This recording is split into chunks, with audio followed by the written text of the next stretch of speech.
Hey guys, it's Coach KJ, and I'm at UPS, and I'm talking to Lizzie. Well, Lizzie's talking to me because I'm kind of shy, and I'm trying to get over it, and she's trying to help me get out of my shyness.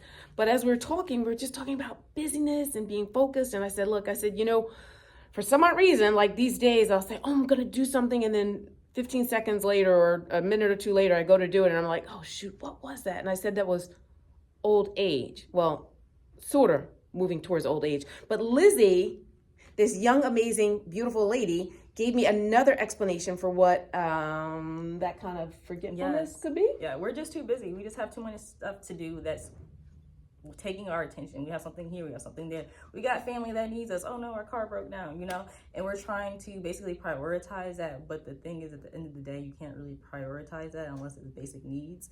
So you're just struggling to maintain it all. So how do you figure out, like, what do you use to kind of prioritize then? So for me, that helps me is just that at one point in time, I was working like 3 jobs. I was going to school. I was literally doing it all. I was doing it all.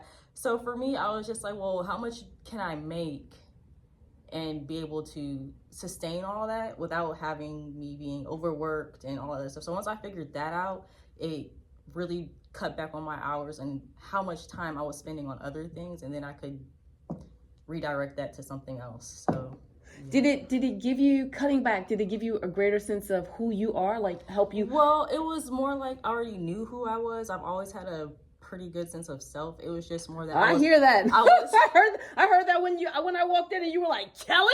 Yeah. And it's just that, refining that, because it was more like I was losing it doing all that stuff because I was so focused on these goals.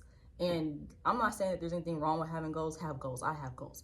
But it's just like the way that you go about obtaining those goals. Who gave you the goals? Me, I gave myself the goals, Okay. So like my family always wanted me to finish school and everything. And that's what I want to do as well. But it's just like I have my own timeline. I have all these other things that I may or may not want to do. Like I can't do what you want me to do when you want me to do it all the time, Like we have separate schedules. So do you find, like, now that you're kind of walking in your authentic self, that you're finding more peace? Yeah, actually. And how does that play out when you are communicating your newfound peace or your new initiatives to the people who have expectations of you? I find that I'm not as aggressive. Okay. And because I feel like when you have all of these not really expectations, but all these things that other people want you to do, you become a little aggressive, trying to fend off the comments, trying to fend off all of their ideals for you, and it's a lot. Yeah, So I feel like when I'm talking to my family or my friends, that I've become a lot less aggressive with them, because I know that,